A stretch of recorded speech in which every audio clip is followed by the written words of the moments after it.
Welcome to Diversity in Organizations. Let's start with a basic idea. People in organizations are not all the same. They differ in age, gender identity, sexual orientation, race, ethnicity, culture, religion, and even in less visible ways like values, personality, abilities, and past experiences. All of these characteristics can influence how people interact, how they communicate, how they see authority, and how motivated they feel. Good managers do not ignore these differences. Instead, they develop awareness of them so they can manage a diverse workforce effectively. When we talk about diversity, we often distinguish between surface level diversity and deep level diversity. Surface level diversity is what we can usually see or quickly know about someone, things like gender, age, and race. Because these characteristics are obvious, people sometimes make fast judgments and stereotypes based on them. For example, someone might assume an older employee is less flexible, or assume things about a colleague because of their ethnic background. But research shows that as people get to know each other better, these surface differences become less important. What begins to matter more are deep-level characteristics like values, personality, and attitudes. When employees realize we actually care about the same things, or we share the same work ethic, they become less concerned about demographic differences. So, surface level differences can create early bias, but deep level similarity can reduce it over time. One way to start understanding diversity is to look at biographical characteristics, the things you often find in an employee's HR file. Let's talk about some of the most common ones: race and ethnicity, age, gender identity, and sexual orientation. First, race and ethnicity. Many countries, including Australia, the United Kingdom, and the United States, have laws that prohibit racial and ethnic discrimination. Race usually refers to the heritage people use to identify themselves, while ethnicity refers to additional cultural characteristics, such as language or traditions, that often overlap with race. Even with laws in place, members of racial and ethnic minority groups often report higher levels of discrimination at work. In the United States, for example, Black employees have historically received worse outcomes in hiring and promotion than white employees. That pattern is tied to systemic racism. In other words, to long-standing systems and practices that create unequal outcomes, even if no single manager is trying to be discriminatory on purpose. Now let's consider age. Around the world, workforces are getting older. People are living longer and working longer, sometimes delaying retirement past 60. At the same time, more than 40 countries have laws against age discrimination. Still, stereotypes about older workers exist. People sometimes describe older workers as out of date, inflexible, or grumpy. Yet research doesn't support those stereotypes. Studies do not find a negative relationship between age and job performance. In fact, older workers often report higher job satisfaction and better relationships with coworkers. So, ageism is a bias that managers need to watch out for. Gender identity and sexual orientation are also important. Gender identity is a person's deeply held sense of their own gender. It might match the sex they were assigned at birth, or it might not. Sexual orientation refers to people's patterns of romantic, emotional, or physical attraction. Many large companies, including over 90% of Fortune 500 firms, now have policies that protect employees from discrimination based on sexual orientation, and more than 80% also cover gender identity. Even so, biases and stereotypes still operate. One example is the glass ceiling, which refers to invisible barriers that make it harder for women to advance into higher-level positions. Another example is the glass cliff. Research in Spain showed that women were often chosen for leadership roles only when the organization was in trouble. In other words, they were placed in risky positions where failure was more likely. That is not equality. That is being set up to fail.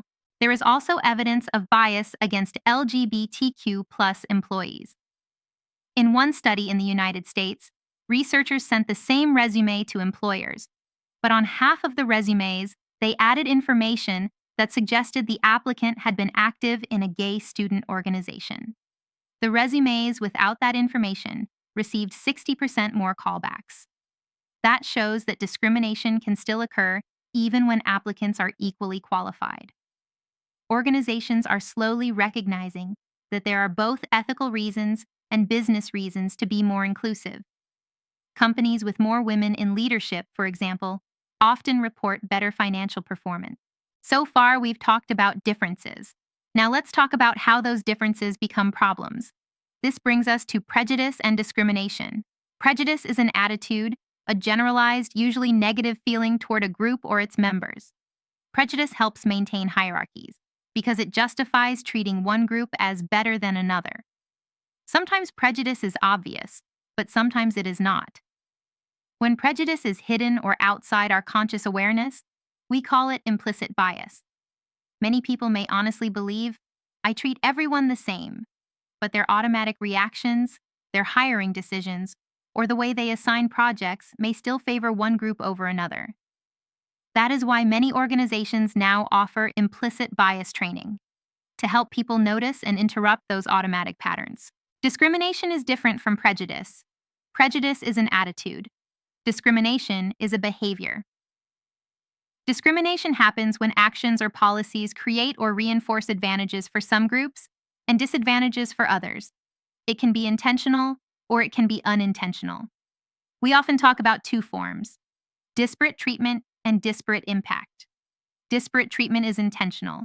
It means someone is treated differently because of their protected characteristic, such as race or gender. Disparate impact is unintentional.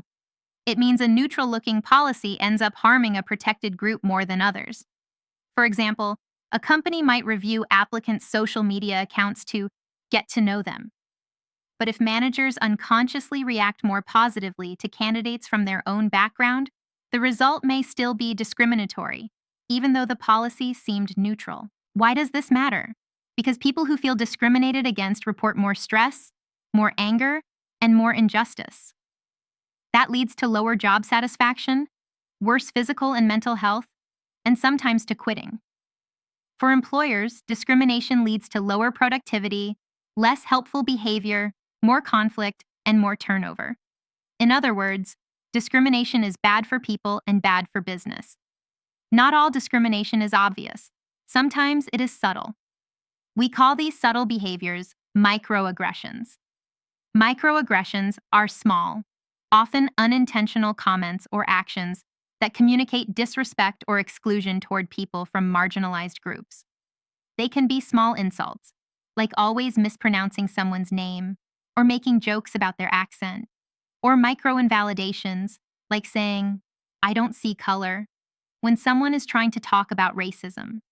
Each act may seem minor, but over time they hurt, and they tell the person, you don't fully belong here. To understand why people stereotype and discriminate, we need to look at some theories. One of the most basic is social categorization. Human beings like to make sense of the world quickly, so we put people into categories. We create an us group, our in group, and a them group, the out group. We tend to like our own group more. We give our group the benefit of the doubt, and we may judge the out group more harshly. This process can happen even when people say they are colorblind. The mind still categorizes. Stereotyping is related to this. Stereotyping means judging someone based on the group we think they belong to. Stereotypes are dangerous not only because they can lead to unfair treatment, but also because they can affect the targets themselves. This is where stereotype threat comes in. Stereotype threat is the fear of being judged or treated according to a negative stereotype about your group. For example, a woman in a male-dominated field might think, if I make a mistake, they will say women are not good at this. That fear uses mental energy. It can lead to overcompensation, self-handicapping, or simply lower performance because so much attention is spent on not confirming the stereotype. Over time, stereotype threat can lead to disengagement, poor job attitudes, and even people leaving the organization. The good news is that organizations can reduce stereotype threat by making evaluation criteria more objective.